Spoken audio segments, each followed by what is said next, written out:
La pluie martelait les vitres de l'appartement haussmannien comme un accusateur impitoyable.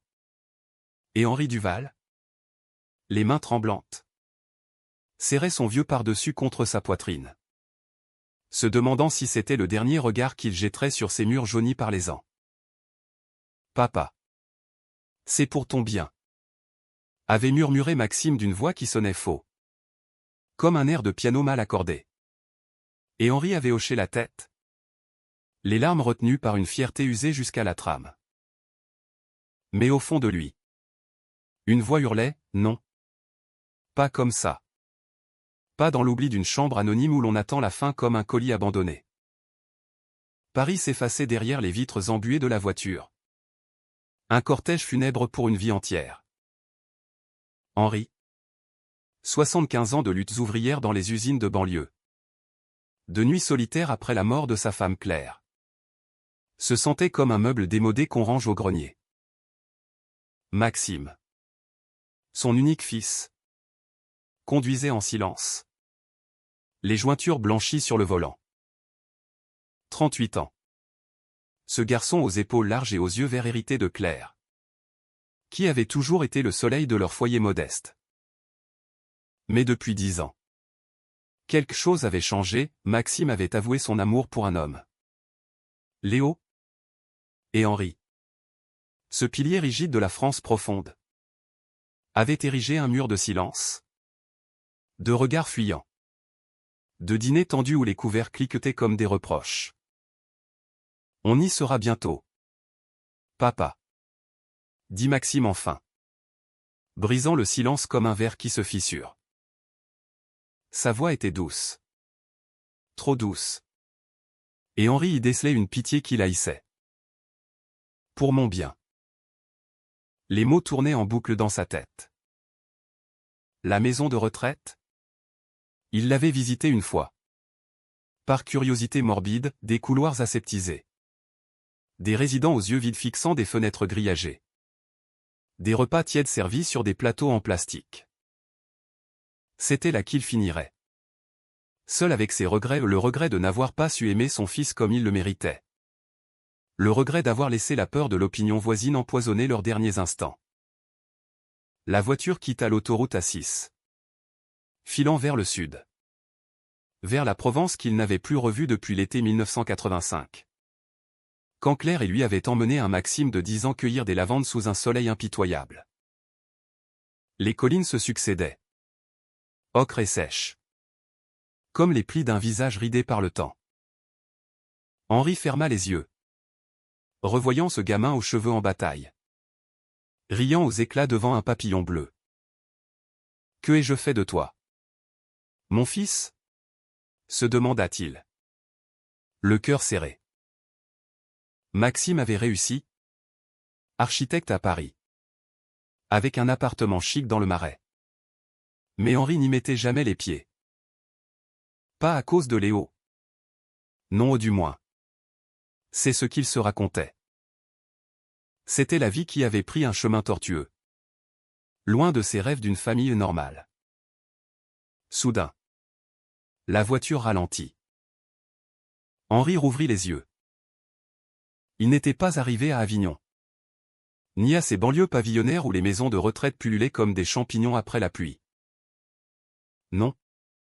Il s'engageait sur une route de campagne sinueuse, bordée de cyprès élancés qui semblaient pointer vers un ciel indifférent. « Où allons-nous » demanda Henri. Une pointe d'inquiétude perçant sa résignation.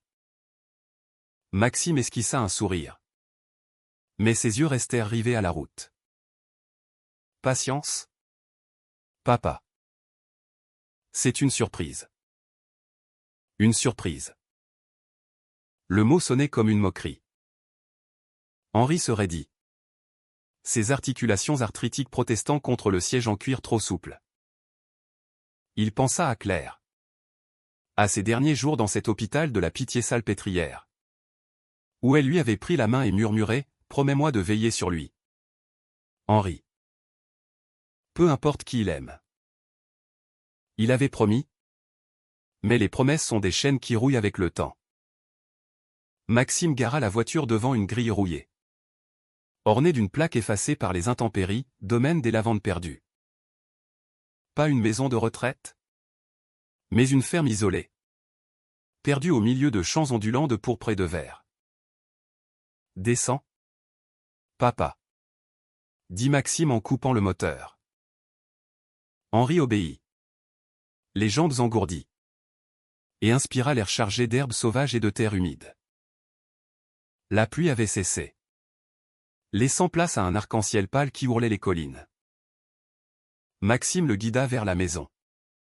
Une bâtisse en pierre aux volets verts écaillés, entourée de ruines d'anciens murets. Au loin, un homme se tenait sur le perron, les bras croisés, un sourire timide aux lèvres.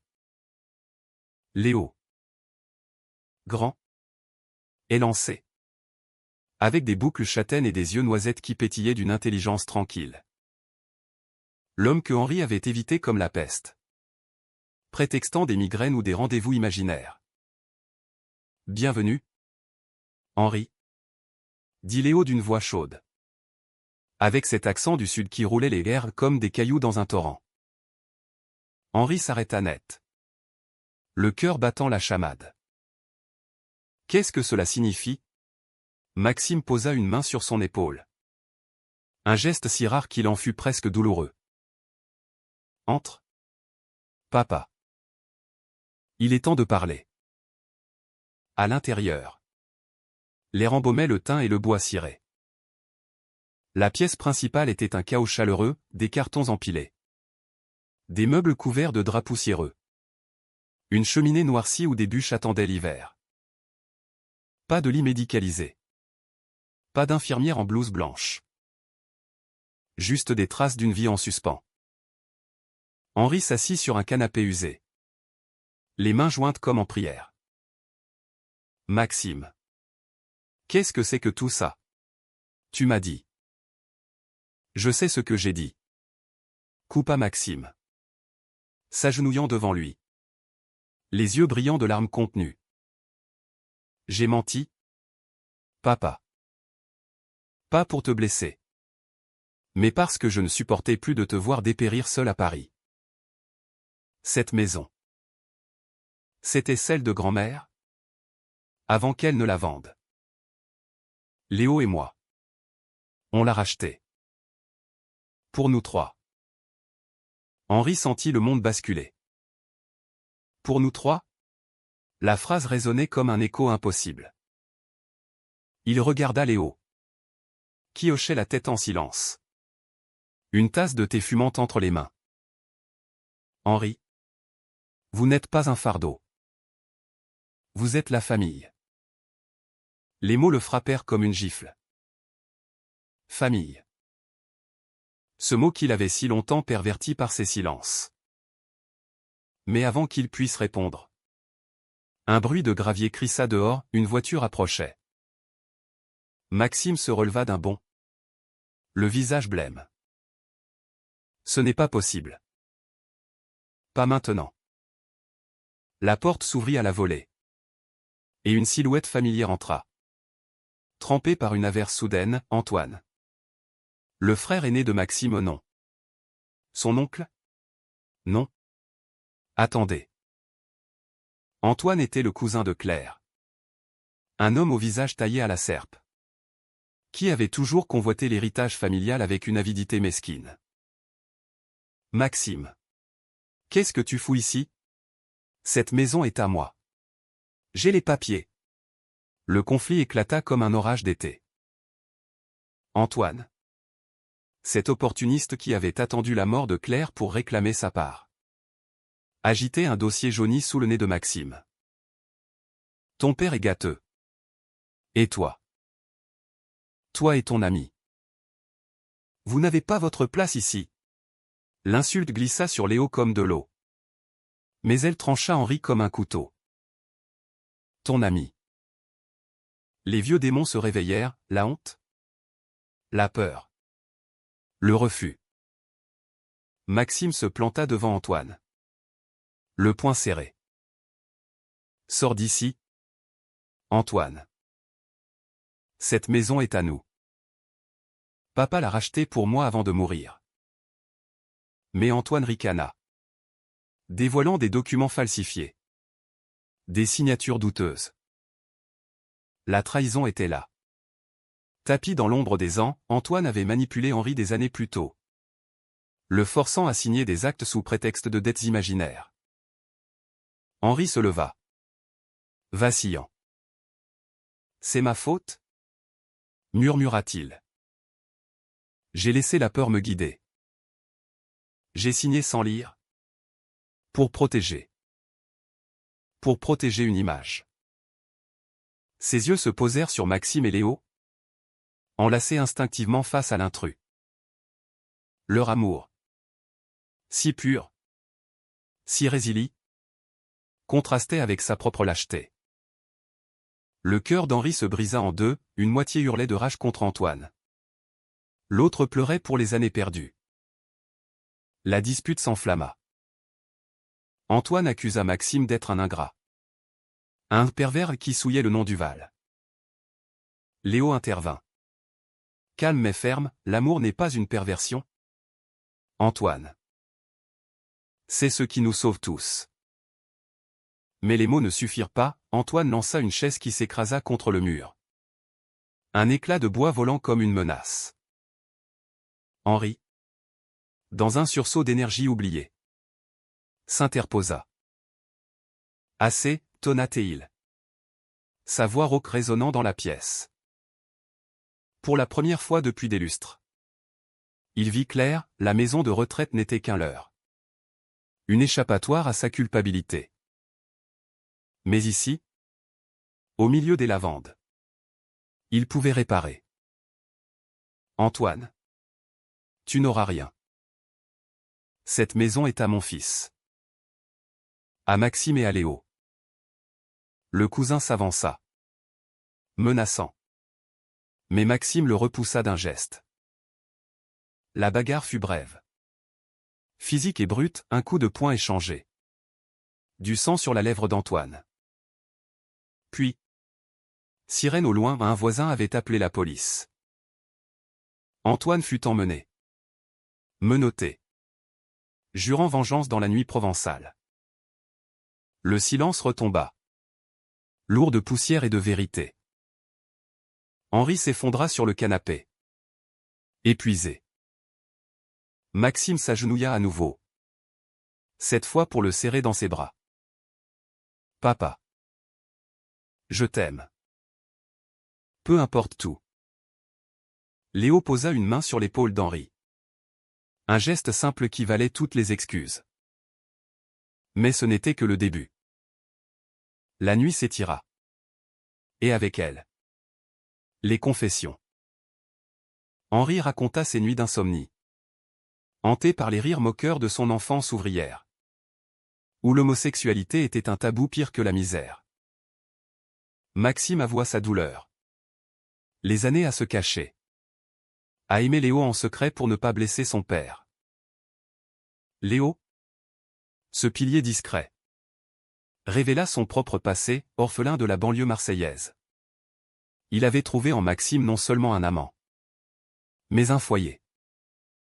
Au lever du soleil, alors que les premiers rayons filtraient à travers les volets, Henri murmura « Je suis désolé. » Pour tout. Les larmes coulaient librement maintenant, lavant les plaies. Mais le chemin vers la guérison était semé d'embûches, Antoine n'abandonnerait pas. Et les démons intérieurs d'Henri, ces ombres de jugement, guettaient encore. Les jours suivants s'écoulèrent comme un vin capiteux. Âpre au palais mais prometteur d'ivresse. La maison des lavandes perdues reprenait vie sous les mains de Maxime et Léo, ils balayaient la poussière des ans. Repeignaient les murs en ocre doux. Plantaient des rosiers grimpants le long des treilles effondrées. Henri, d'abord spectateur maladroit, se surprit à manier le pinceau. Ses doigts noueux retrouvant une dextérité perdue depuis la retraite. Tu as toujours eu l'œil pour les couleurs. Papa, dit Maxime un matin, en admirant une couche de bleu ciel sur le plafond de la cuisine. Henri rougit comme un adolescent. Un sentiment aussi neuf qu'embarrassant. Léo cuisinait avec une grâce instinctive. Ses plats provençaux ratatouille aux herbes fraîches.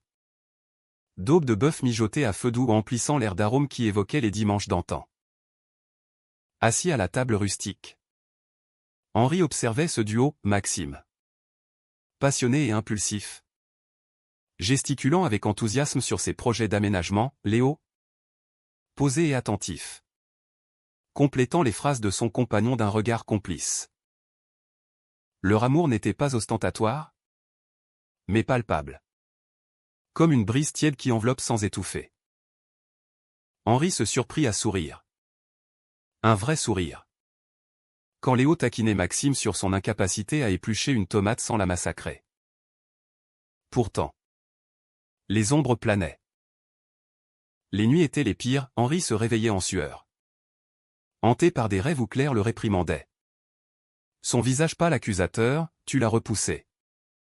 Henri. Pourquoi? Pour des fantômes? Il descendait alors à la cuisine. Allumer une cigarette vice interdit par Léo, qui veillait sur sa santé comme un gardien bienveillant et fumait en fixant la lune sur les champs. Une nuit. Maxime le surprit ainsi. Enveloppé dans une couverture. Tu ne dors pas. Ils s'assirent côte à côte. Le silence complice pour une fois. J'ai peur. Fiston. Avoua Henri enfin. Sa voix un murmure rauque. Peur de ne pas mériter ça. Cette maison. Vous deux. C'est trop beau pour un vieux bourru comme moi. Maxime posa sa tête sur l'épaule de son père. Un geste d'enfant revenu après des années d'exil. Tu mérites tout. Papa. Et plus encore. Léo et moi. On veut que tu vives ici. Avec nous. Pas comme un invité. Mais comme. La famille. La famille. Le mot résonnait différemment maintenant. Teinté d'espoir plutôt que de regret. Mais le lendemain apporta un rappel brutal, une lettre glissée sous la porte. Cachetée d'un sceau rouge. Antoine. Vous pensiez m'avoir chassé comme un chien? Les Duval ne pardonnent pas. Rendez-vous au tribunal de Manosque. Où je révèle tout sur tes magouilles. Henri. Ton fils le saura. Et son amant avec. Le cœur d'Henri se serra. Les magouilles? Des dettes d'il y a 20 ans. Quand il avait emprunté à Antoine pour payer les soins de Claire. Et signer des papiers qu'il n'avait pas compris. Falsification ou non. C'était une tache sur son honneur. Il cacha la lettre. La fourra dans la poche de son pantalon. Mais le poids en était insupportable. Maxime et Léo partirent pour Avignon ce jour-là. À la recherche de meubles d'occasion. Laissant Henri seul avec ses démons. Il erra dans les champs. Les lavandes effleurant ses chevilles comme des doigts accusateurs. Assis sur un muret en ruine. Il pleura au des sanglots profonds. Libérateur. Pour la première fois depuis la mort de Claire. Que ai-je fait, pensa-t-il. Pour protéger Maxime d'un monde hostile. Il avait pactisé avec le diable familial. Antoine.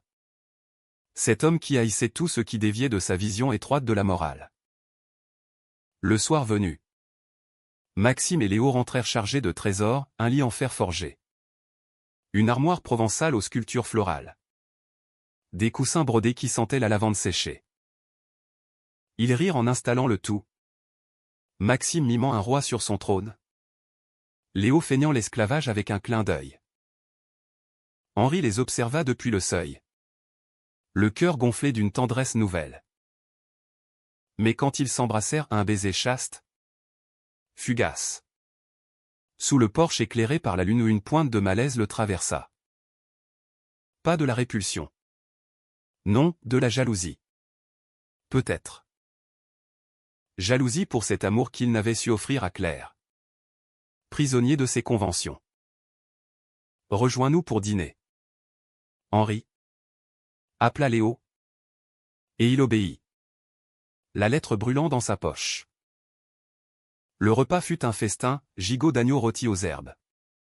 Salade de chèvre frais. Vin rouge de Gigondas qui coulait comme du sang doux. Ils parlèrent de tout et de rien, des souvenirs d'enfance de Maxime. Courant pieds nus dans les vignes, des voyages de Léo en Italie. Où il avait appris à sculpter le marbre, des rêves d'Henri. Un jour, d'écrire ses mémoires sur la vie ouvrière. Tu devrais. Encouragea Maxime. Ton histoire mérite d'être contée. Mais sous la table, la main d'Henri tremblait. Après le dessert, une tarte aux figues sucrées de miel, il se leva, feignant la fatigue. Dans sa chambre, il relut la lettre. Les mots dansant comme des serpents. Ton fils le saura.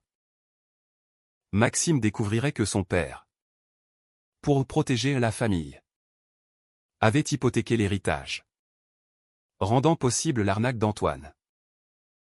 La trahison n'était pas seulement celle d'Antoine, c'était la sienne. Enfouie comme une mine prête à exploser. Les jours suivants, la maison devint un cocon fragile. Henri aida à restaurer le jardin, il planta des tomates cerises. Des basilics odorants. Guidé par les mains patientes de Léo. Les racines ont besoin de temps.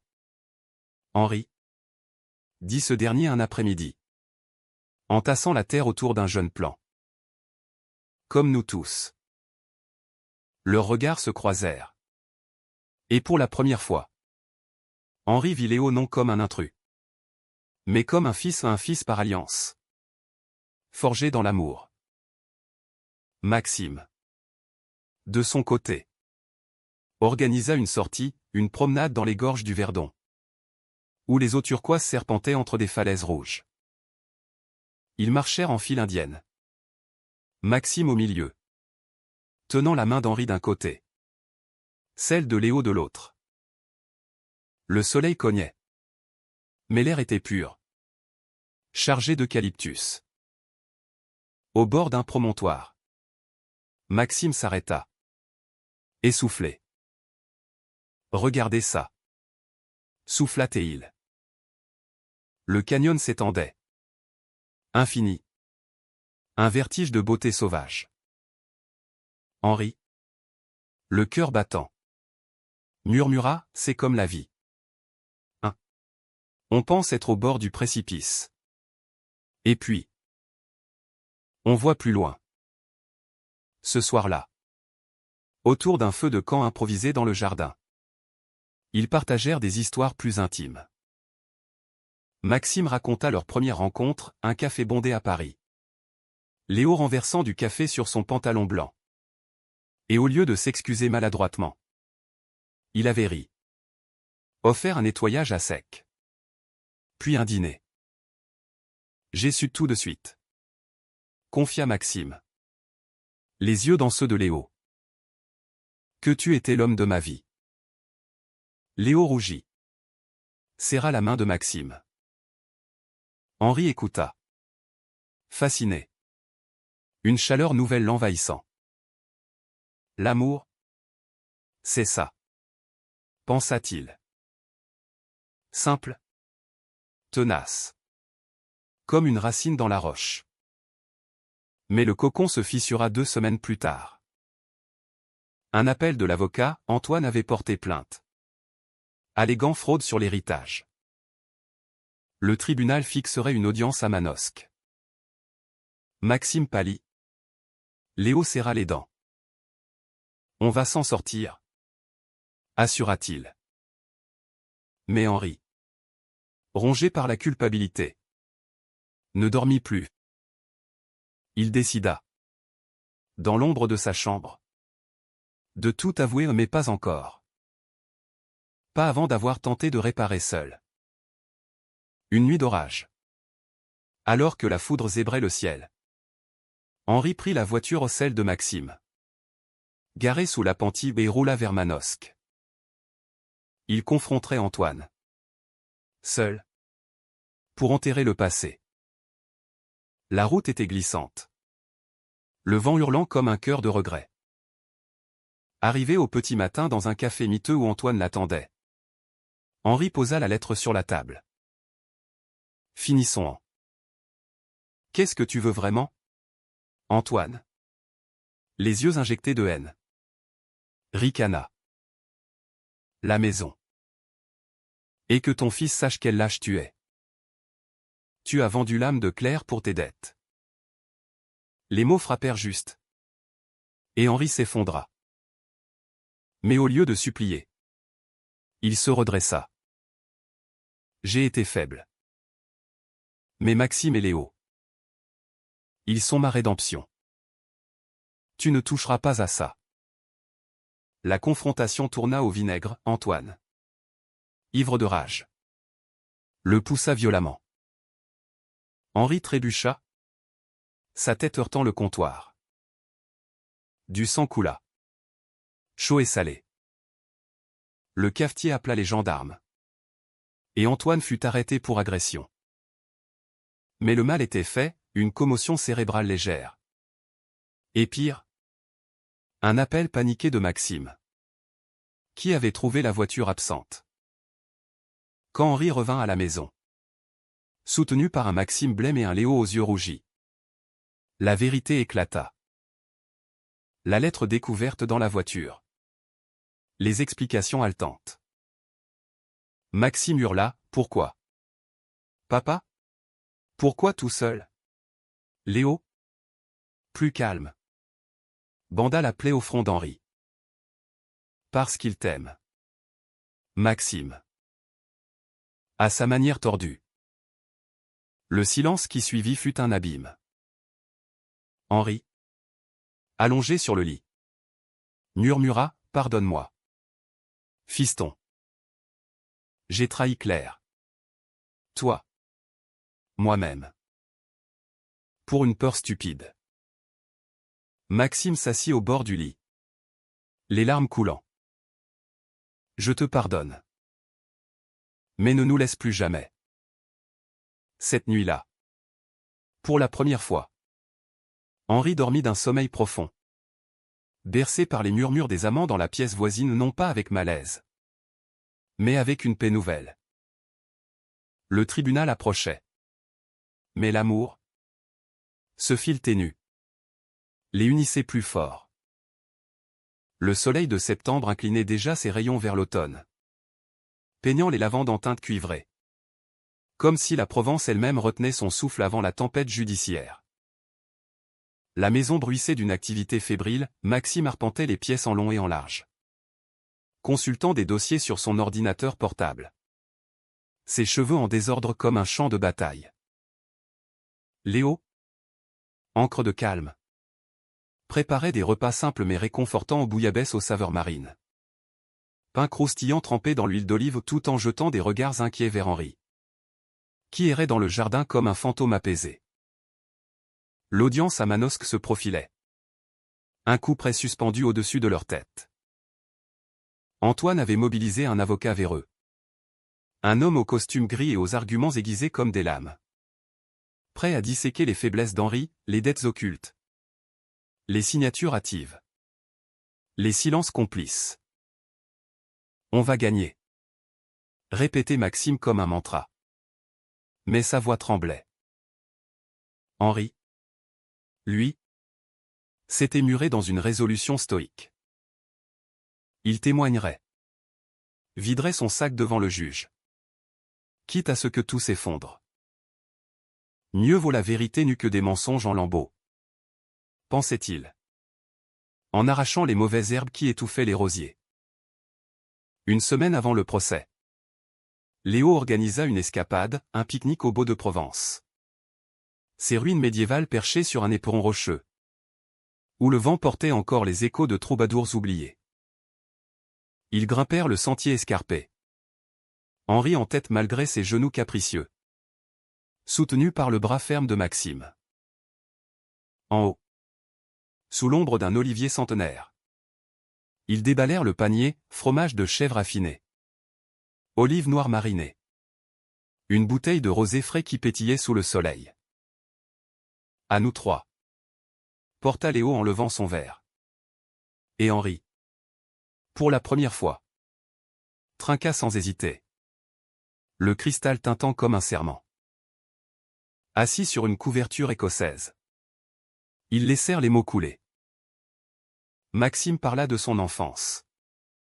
Des après-midi pluvieux à Paris où Henri lui apprenait à réparer des vélos rouillés dans le garage humide. Tu étais mon héros. Papa. Même quand. Même quand tu t'éloignais. Léo, plus réservé, confia son propre chemin, élevé par une tante stricte à Marseille. Il avait fui vers Paris à 18 ans. Cherchant dans l'architecture non seulement un métier, mais un moyen de reconstruire son monde brisé. Maxime m'a donné des fondations solides, dit-il, serrant la main de son amant. Et toi, Henri? Tu nous donnes un toit. Henri écouta, le cœur alourdi de gratitude et de remords. Puis, dans un élan qu'il ne se connaissait pas, il parla à son tour. De Claire?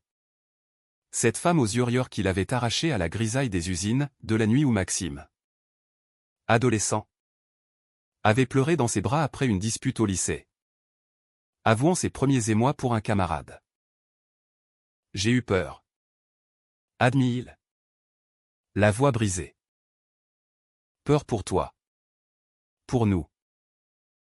Le monde est cruel? Fiston. J'ai cru te protéger en te niant. Maxime posa sa tête sur l'épaule d'Henri. Un geste qui effaça des années en un instant. Léo, discret, s'éloigna pour cueillir des herbes sauvages, laissant père et fils à leur réconciliation. Mais le soir, de retour à la maison, le doute revint. Henri trouva une photo jaunie dans un tiroir, lui, Claire et un Maxime enfant, devant la tour Eiffel, riant sous un ciel d'orage. Les larmes montèrent. Ai-je le droit à ce bonheur tardif? Il descendit à la cuisine, où Léo lavait la vaisselle, les manches retroussées sur des avant-bras musclés par le travail manuel. Léo, dit Henri d'une voix hésitante.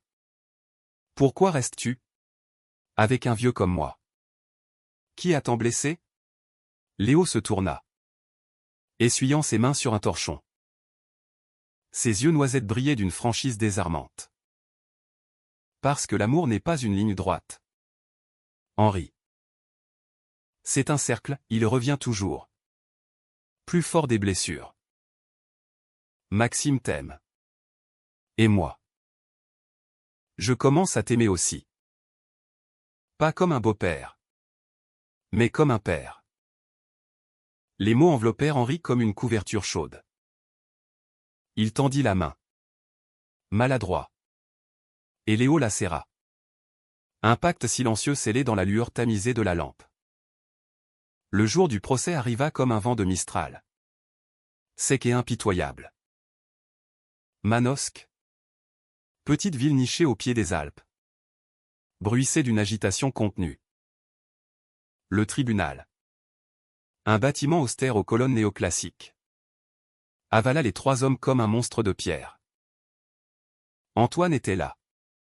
Tiré à 4 épingles. Un sourire carnassier aux lèvres. Son avocat. Un certain maître Duval ou ironie du sort aligna les accusations, fraude patrimoniale. Manipulation d'un aîné vulnérable. Complicité dans l'éviction d'un héritier légitime.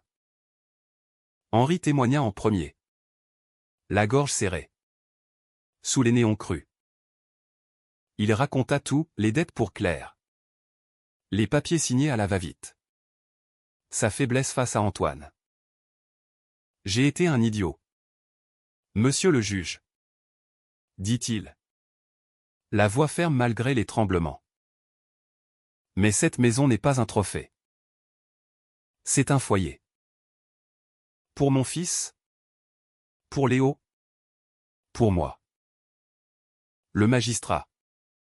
Un homme aux lunettes rondes et au regard perçant. Nota en silence. Puis vint le tour de Maxime. Il se leva. droit comme un i. Et parla d'une voix passionnée. Mon père n'est pas un fraudeur. Il est un homme qui a aimé. Souffert. Et qui apprend à aimer à nouveau. Léo et moi. Nous ne sommes pas des intrus. Nous sommes la famille qu'il mérite. Sa main chercha celle de Léo sous la table. Un geste vu de tous. Et Henri sentit une fierté nouvelle l'envahir. Antoine ricana. Mais le juge le fit taire d'un regard. Léo témoigna à son tour. Sa voix calme coupant comme une lame fine. Il produisit des preuves, des relevés bancaires montrant que l'achat de la maison était légitime. Financé par les économies de Maxime et un prêt personnel. Antoine a falsifié des documents. Affirma-t-il. Projetant des scans sur l'écran. Pour vengeance personnelle. Parce qu'il ne supporte pas que l'amour triomphe de la haine. La salle murmura, Antoine blêmit. Le verdict tomba en fin d'après-midi, la maison au Duval. Antoine condamné pour faux et injure. Une amende salée et une interdiction d'approche. Dehors. Sous un ciel provençal strié de nuages. Maxime sauta au cou d'Henri. Riant et pleurant à la fois. Léo les enlaça tous deux. Formant un cercle brisé mais reformé. C'est fini, murmura Maxime. Mais Henri savait, ce n'était qu'un chapitre clos, le vrai combat était intérieur. Ce soir-là. Ils fêtèrent autour d'un barbecue dans le jardin, côte d'agneau grillée. Salade fraîche. Un feu crépitant qui dansait comme leurs âmes libérées. Le vin coula. Les rires fusèrent. Et pour la première fois. Henri dansa un slow maladroit avec Maxime sur une vieille chanson de Piaf diffusée par une radio crachotante. Léo les rejoignit. Une main sur l'épaule de chacun. Et ils tournoyèrent sous les étoiles. Un trio improbable uni par le fil de l'amour. Mais au milieu de la joie. Un appel anonyme brisa l'enchantement, une voix déformée. Celle d'Antoine peut-être. Ou d'un complice. Ce n'est pas fini. Ton fils paiera pour tes péchés. Henri raccrocha. Le cœur au bord de l'implosion. La trahison n'était pas morte, elle mutait. Se cachant dans l'ombre. Maxime. Sentant le trouble. S'approcha. Qu'est-ce qu'il y a? Papa? Henri hésita. Puis avoua l'appel. Le visage de Maxime se durcit. On affronte ça ensemble. Plus de secrets. Léo hocha la tête. Son regard résolu. Mais dans les yeux d'Henri. Une peur nouvelle naquit, non pour lui. Mais pour eux. Combien de fois encore devrais-je les protéger? Les nuits suivantes furent agitées. Henri veillait. Écoutant les bruits de la nuit d'un hibou. Le vent dans les cyprès. Ou pire. Des pas imaginaires. Maxime et Léo. Sentant sa détresse. Partagèrent plus, des matins où ils se réveillaient enlacés. Des soirées à discuter d'avenir, un enfant peut-être. Par adoption. Un rêve osé. Henri. Au lieu de reculer. S'ouvrit, vous feriez des pères formidables. Dit-il un jour. Et les larmes de Maxime furent les plus belles qu'il ait vues. Pourtant. Le feu des aveux consumait encore. Une lettre arriva. Postée d'Aix-en-Provence, des photos volées de Maxime et Léo. Intime. Annoté de mots haineux. Pervers. Abomination.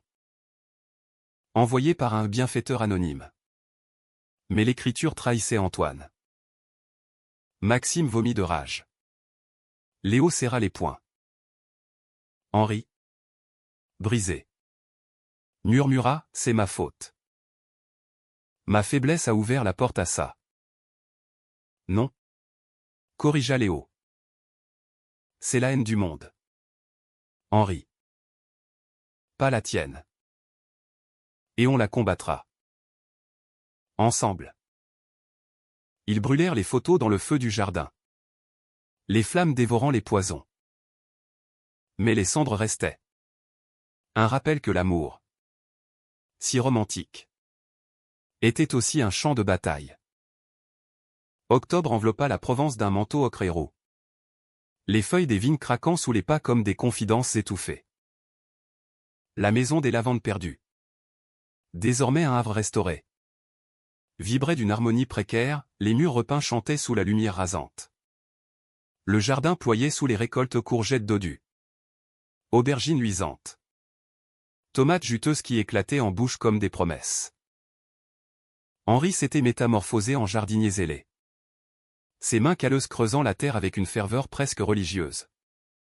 Comme si chaque bulbe planté effaçait une faute passée. Maxime et Léo. Libérés du poids du procès. Plongés dans leurs projets, Maxime esquissait des plans pour transformer une grange en atelier d'architecture. Léo sculptait des meubles sur mesure.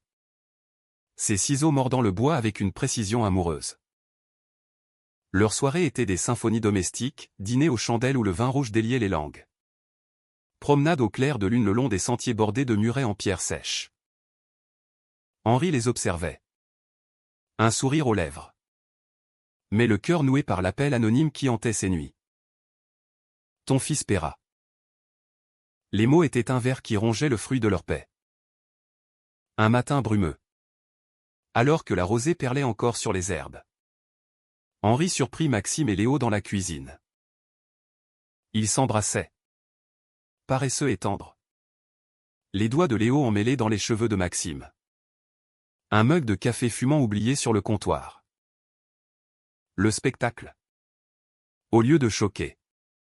Émerveilla Henri, c'était l'essence de l'amour. Fluide et vital. Comme un fleuve qui ignore les digues. Il tout sauta doucement. Et ils se séparèrent en riant. Rougissant. Bonjour. Papa. Dit Maxime. Essuyant une trace de café sur la joue de Léo. Café? Autour de la table? La conversation dévia vers l'avenir. On pense à adopter. Lâcha Léo. Presque timidement. En versant du lait dans les tasses. Maxime hocha la tête. Excité. Un enfant? Papa. Imagine, des rires dans cette maison. Des Noëls avec des guirlandes partout. Henri sentit une vague d'émotion le submerger. Un enfant. L'idée, autrefois inconcevable dans son esprit rigide, fleurissait maintenant comme une lavande au printemps. Il aura de la chance. Murmura-t-il. Avec deux pères comme vous. Mais la tempête intérieure grondait.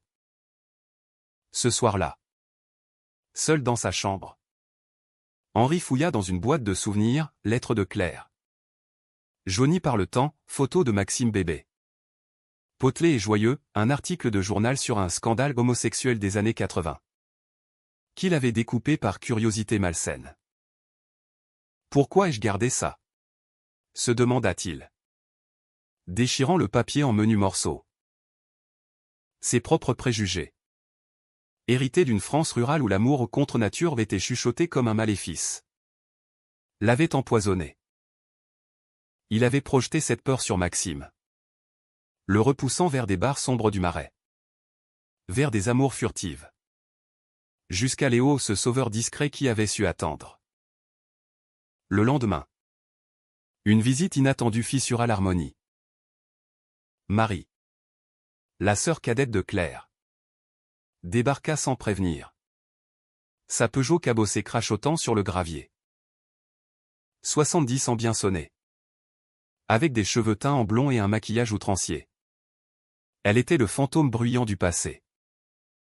Henri. Mon Dieu. Cette maison. S'exclama-t-elle en l'étreignant. Son parfum capiteux envahissant l'air.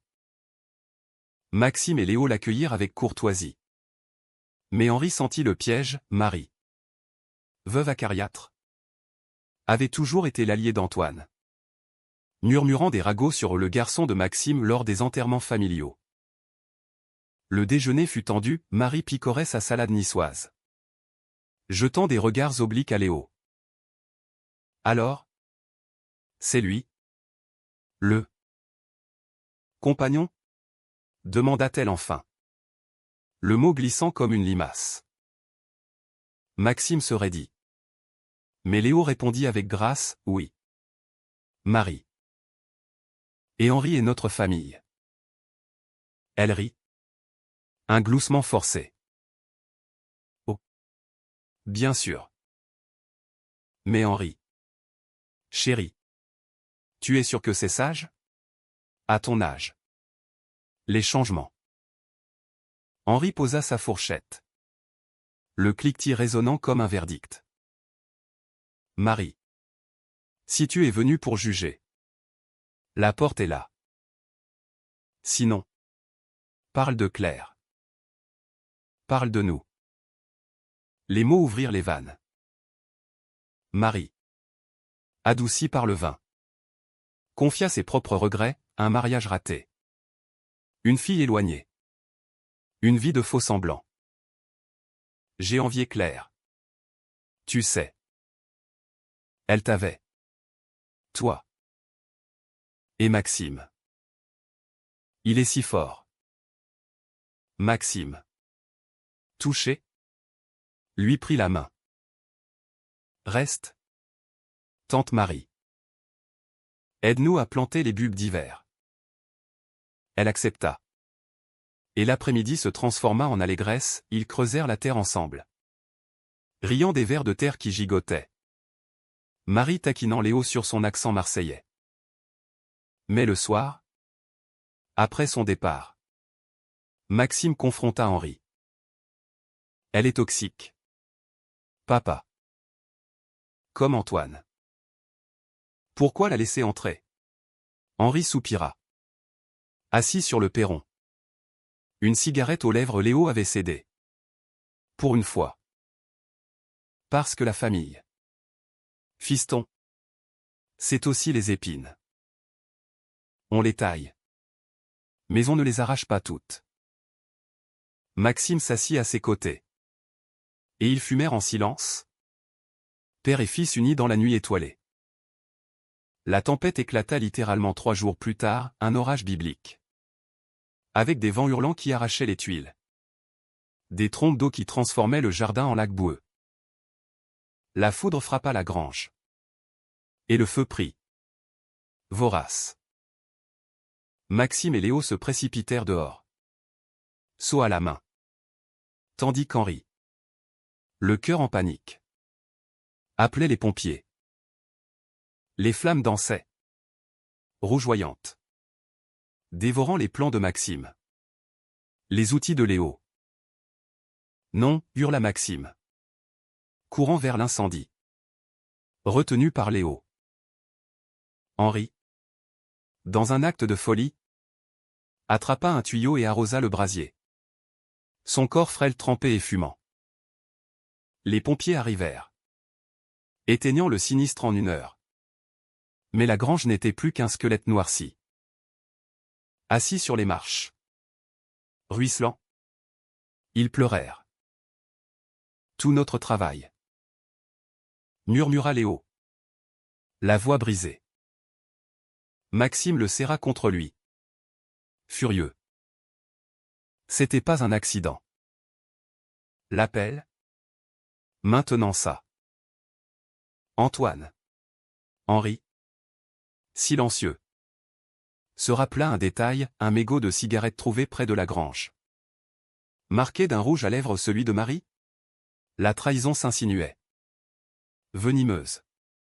Transformant la famille en champ de mine. Ils confrontèrent Marie le lendemain. Au téléphone d'abord. Puis en personne chez elle. À Aix. Elle nia. Les yeux fuyants. Mais un journal intime découvert dans sa chambre par accident. Jurait Maxime révélait tout, des lettres à Antoine. Des plans pour saboter la maison. Motivé par une jalousie viscérale envers le bonheur retrouvé d'Henri. Vous avez tout. La maison. L'amour? Moi. Rien. Hurla-t-elle quand ils la pressèrent. La scène fut déchirante, Marie s'effondrant en sanglots. Avouant ses propres amours secrètes. Une liaison lesbienne étouffée par la société des années 70. Un regret qui l'avait aigri. Henri, au lieu de condamner, l'étreignit. Nous sommes tous brisés. Marie. Mais on se recolle. Viens à la maison. Pas pour détruire. Pour guérir. Elle refusa d'abord. Puis céda. Un pas timide vers la rédemption. Mais le mal était fait, la grange en cendres symbolisait les flammes intérieures qui consumaient encore. Cette nuit-là. Dans la chambre partagée par Maxime et Léo. L'amour se fit urgence. Henri les entendit. Non par indiscrétion. Mais par les murs minces, des murmures. Des soupirs. Une passion qui défiait les tempêtes. Au lieu de fuir, il sourit dans l'ombre. Vivez, mes garçons. Pour moi. Qui est tant attendu. Pourtant. La tempête culmina intérieurement pour Henri. Seul au jardin. Sous un ciel clairci. Il s'effondra à genoux. Priant Claire, aide-moi à les aimer pleinement. Une paix descendit. Fragile mais vrai. Le chemin vers l'acceptation totale était tracé. Mais semé de braises. Novembre s'installa doucement. Avec ses brumes matinales qui voilaient les collines comme un voile de deuil apaisé. Et ses vents doux qui semaient les graines d'un renouveau. La maison des lavandes perdues. Marquée par les cicatrices du feu, la grange rebâtie à la hâte en bois brut. Un rappel stoïque de la résilience respirait maintenant une sérénité conquise. Henri. Transformé par les épreuves. Se lever aux aurores pour arroser les plants d'hiver, des pensées violettes. Des hellebores robustes. Des bulbes de narcisses qui promettaient un printemps triomphant. Ses mains. Autrefois hésitantes. Guidaient l'eau avec assurance. Comme si la terre elle-même lui pardonnait. Maxime et Léo. Épuisés mais revigorés. Reprenaient leur rêve, l'atelier renaissait. Empli d'ébauches et de copeaux de bois, les dossiers d'adoption avançaient. Avec des entretiens prometteurs à Marseille. Leur amour. Trempé par les orages. Brillait d'une intensité nouvelle, des regards complices au petit déjeuner. Des caresses volées dans le jardin. Des nuits où leurs corps s'entremêlaient en une danse silencieuse de guérison. Henri. Témoin discret. N'éprouvait plus de malaise, au contraire.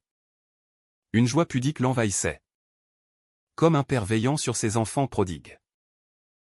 Marie revint. Sporadiquement d'abord, un thé l'après-midi. Aidant à poser des carreaux dans la cuisine. Ses rires forcés se muant en véritables éclats. Elle confia à Henri. Un soir sous les étoiles. Son propre secret, une amante perdue en 1972. Un amour brisé par la famille. Un vide qu'elle comblait par la mesquinerie. Tu m'as montré la voie. Henri. Murmura-t-elle. À aimer sans chaîne. Il l'étreignit. Frère et sœur en esprit. Scellant une paix fragile. Antoine. Lui. Sombrait dans l'oubli, une peine de prison pour incendie criminel. Plaidé par un repentir tardif de Marie. Qui avait témoigné contre lui? La justice. Lente mais inexorable. Avait clos le chapitre de la trahison. Pourtant. Le vrai climax se joua en Henri. Une nuit de pleine lune. Alors que la Provence scintillait d'argent. Il se réveilla en sursaut. Le cœur oppressé par un rêve, Claire. Jeune et radieuse. Tenant la main d'un Maxime enfant. Et lui? Henri. Spectateur impuissant. Va vers eux. Avait-elle dit dans le songe. L'amour n'attend pas. Tremblant. Il descendit. Trouva Maxime et Léo éveillés, discutant à voix basse dans le salon. Une couverture partagée sur les genoux. « Je ne peux plus me taire, » dit Henri, s'asseyant face à eux. La voix chevrotante. Les mots jaillirent. Un torrent libéré, ses peurs d'enfant. Battu par un père homophobe, son mariage avec Claire. Un refuge plus qu'une passion, son refus viscéral de l'amour de Maxime. Non par haine, mais par terreur de le voir souffrir comme tant d'autres. « J'ai été un lâche, » avoua-t-il, les larmes coulant. « Mais vous m'avez sauvé. Votre amour.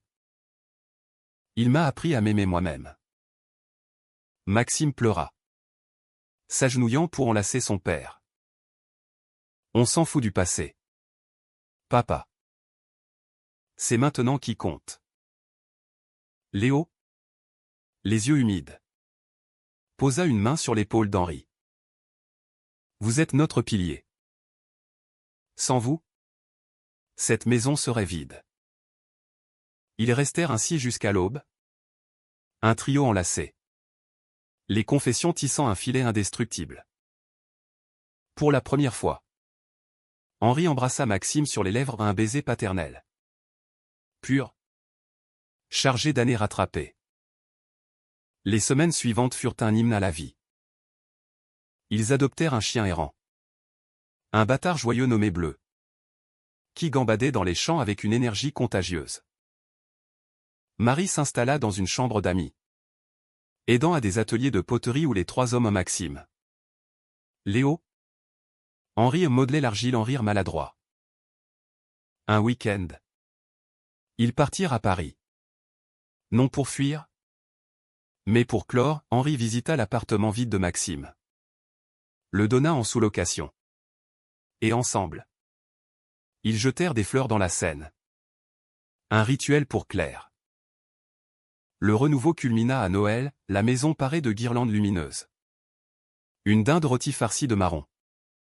Des chants provençaux entonnés faumaient de bon cœur.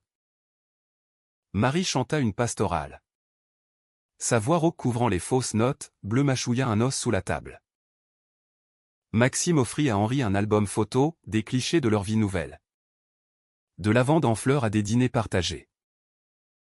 Pour tes mémoires, papa, dit-il. Léo glissa une sculpture, un cœur en bois entrelacé de racines. Symbole de leur union.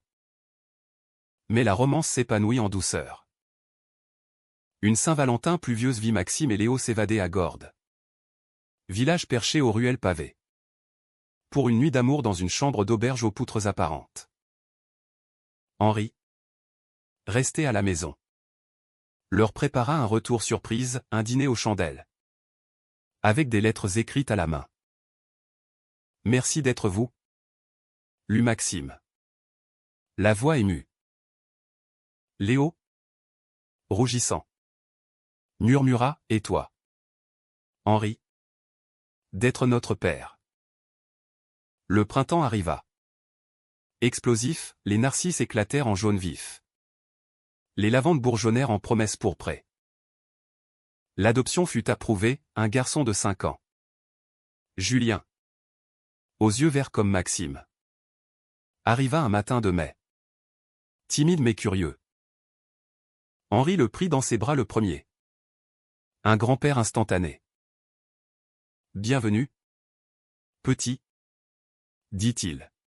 « Ici, on aime sans limite. » Pourtant, l'humanité du dénouement résidait dans l'acceptation imparfaite. Henri eut des rechutes, un soir, voyant Julien jouer avec des poupées. Une vieille peur remonta, vite étouffée par le rire de Léo. Maxime, lui, confia ses doutes sur la paternité, apaisé par les câlins de Léo. Marie repartit à Aix, mais avec des visites régulières. Un pont reconstruit. Un été. Sous un ciel azuréen. Ils cueillirent les lavandes. Les paniers emplis de bleu-violet. Henri, Essoufflé mais heureux. S'assit sur le muret. Regardant Maxime et Léo courir avec Julien. Riant aux papillons. Tout change soudain. Pensa-t-il. Rappelant le jour de l'arrivée. La maison de retraite n'était qu'un mirage, le vrai voyage était intérieur. Vers un amour sans frontières. À l'automne suivant. Henri écrivit ses mémoires. Dédiés à Claire. Maxime. Léo et Julien, pour les vieux hommes qui craignent l'inconnu. Et apprennent que l'amour est le seul foyer éternel. La fin n'était pas mais profondément humaine, une vie tissée de cicatrices et de fleurs. Où la trahison cède à la tendresse. Et le cœur. Enfin. Bat au rythme des autres.